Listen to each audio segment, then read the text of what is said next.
भाई बहनों, मित्रों, मेरे साथियों, आप सबको जय मसीह की। मित्रों, आप सब लोगों का हमारे इस चैनल में स्वागत है। मित्रों, आइए हमारे चैनल में आप शामिल होकर के परमेश्वर के आशीषों का आनंद लीजिए।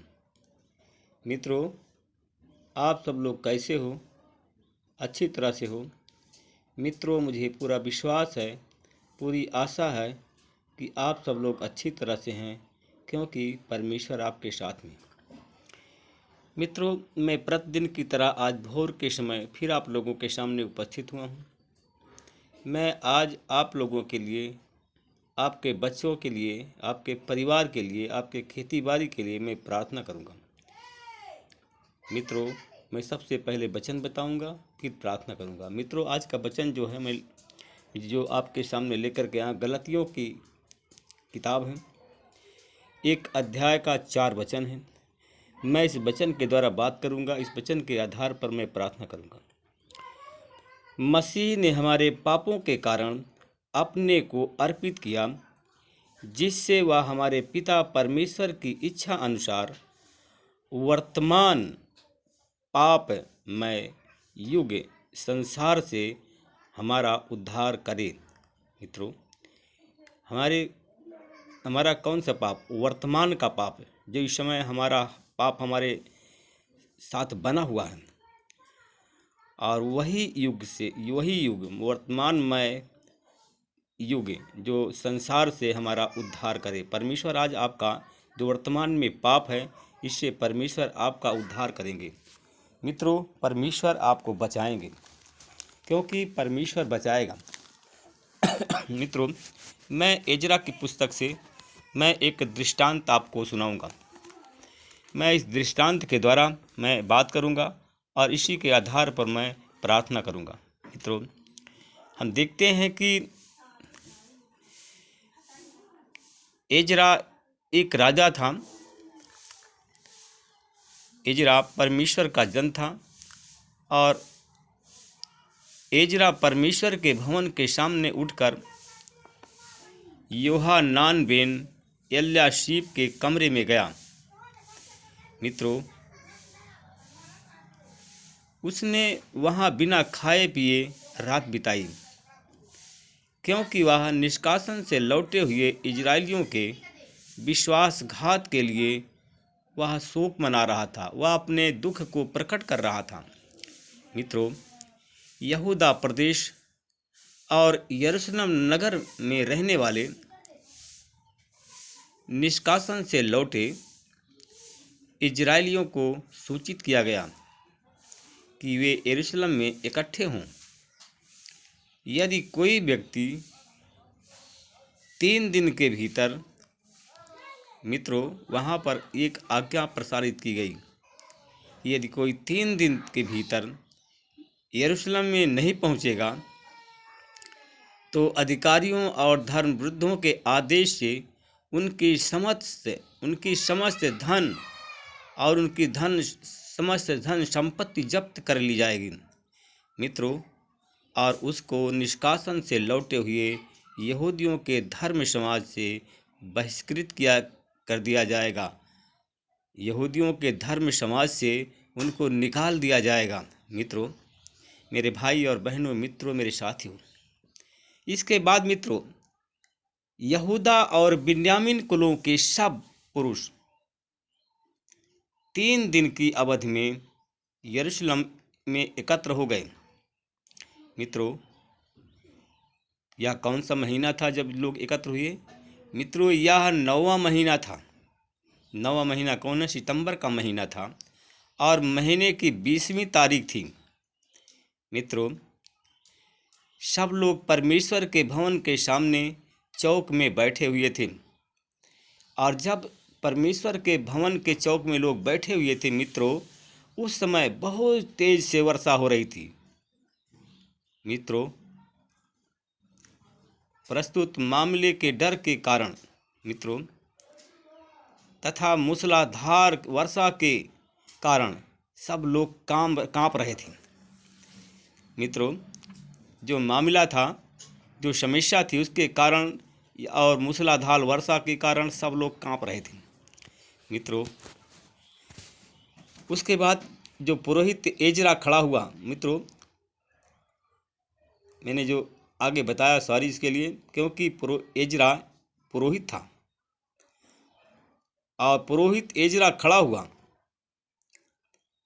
और उसने उपस्थित लोगों से कहा, तुमने अन्य जातियों की स्त्रियों से विवाह करके बड़ा अपराध किया है। मित्रों, वो ये कहा, यो इजराइल जातियों के दोष को बढ़ाया। मित्रों, उसने कहा कि तुमने अन्य जातियों के स्त्रियों से विवाह किया, यही अपराध किया और इजरायली जातियों के दोष को बढ़ाया है। मित्रों, तब उसने बताया कि अब तुम अपने पूर्वज के उसने कहा तुम अपने पूर्वज के प्रभु परमेश्वर से अपना पाप स्वीकार करो। मित्रों, उसी प्रकार जैसे हम बताते हैं कि हमारे पूर्वज जो हमारा परमेश्वर हमारी प्रार्थना को सुनता है, परमेश्वर पिता, हम उसके सामने उस हमारे जो पूर्वज का परमेश्वर है, हमारे बाप दादों का परमेश्वर है, हम उसके सामने अपने पाप को स्वीकार करें। उसके सामने हम अपने पूर्वजों के परमेश्वर के सामने क्या करना है मित्रों? हमको अपने पाप को स्वीकार करना है और परमेश्वर की क्या इच्छा है, परमेश्वर की जो इच्छा हो, हमें परमेश्वर की इच्छा के अनुसार काम करना है। उसने कहा कि परमेश्वर की इच्छा के अनुसार काम करो और कहा कि अपने आप को इस देश में रहने वाली जो अन्य जातियां हैं उससे अलग करो। मित्रों, उसने कहा कि विदेशी कन्याओं से जो तुमने विवाह किया है उससे संबंध विच्छेद कर लो। मेरे भाई और बहनों, मित्रों, मेरे साथियों, उसने कहा, जो पुरोहित एजरा था, कहा कि समस्त धर्म सभा ने उच्च स्वर में एजरा को उत्तर दिया। एजरा किससे कह रहा था? धर्म सभा से कह रहा था, जो समाज के लोग बैठे हुए थे। धर्म सभा ने उच्च स्वर में एजरा को उत्तर दिया, ठीक है, जैसा आपने कहा है वैसा ही हम करेंगे। मित्रों, यहाँ बहुत लोग हैं, इस समय इस समय भारी वर्षा हो रही है। मित्रों, उसने कहा कि हम बाहर खुले में नहीं खड़े रह सकते क्योंकि वर्षा बहुत हो रही है। और उसने कहा कि फिर यह काम 1 या 2 दिन का नहीं है। मित्रों, क्योंकि उसने कहा, क्योंकि हमने इस मामले में बड़ा गंभीर अपराध किया है। एजरा ने बताया कि हम लोगों ने इस मामले में बड़ा गंभीर अपराध किया है। मित्रों, उसने कहा कि समस्त धर्म सभा की ओर से हमारे पदाधिकारी ही यह काम करें। आमीन। मेरे भाई और बहनों, मित्रों, मेरे साथियों, उसने कहा, एजरा ने कहा, प्रत्येक नगर के वे पुरुष जिन्होंने विदेशी जातियों की कन्याओं से विवाह किया है, निश्चित समय पर जो समय निश्चित किया गया है वह निश्चित समय पर आएं। उनके साथ प्रत्येक नगर के न्यायाधीश और धर्मवृद्ध भी आएं और वह काम तब तक किया जाए जब तक इस संबंध में परमेश्वर का भड़का हुआ क्रोध हमसे दूर ना हो जाए। मित्रों, जब हम परमेश्वर के विरुद्ध काम करते हैं तो परमेश्वर का क्रोध हम पर होता है। परमेश्वर हम पर अपने क्रोध को प्रकट करता है और जब प्रकट करता है क्रोध तो हमें दंड देता है। जब तक इस संबंध में परमेश्वर का भड़का हुआ क्रोध हमसे दूर न हो जाए तब तक हमें परमेश्वर के सामने पश्चाताप करना है और प्रार्थना करना है। मित्रों, अगर आप लोगों पर परमेश्वर का क्रोध भड़क गया है तो तब तक आप पश्चाताप करें, तब तक प्रार्थना करें जब तक परमेश्वर का क्रोध शांत न हो जाए। जब परमेश्वर का क्रोध शांत होगा मित्रों, तब आपको शांति मिलेगी, तभी आप चंगे होंगे। मित्रों, मैं अब आपके लिए, आपके परिवार के लिए, आपके बच्चों के लिए मैं प्रार्थना करूंगा। अनुग्रहकारी दयालु पिता परमेश्वर, मैं आपका धन्यवाद करते हुए आपके चरणों में फिर आ रहा हूँ।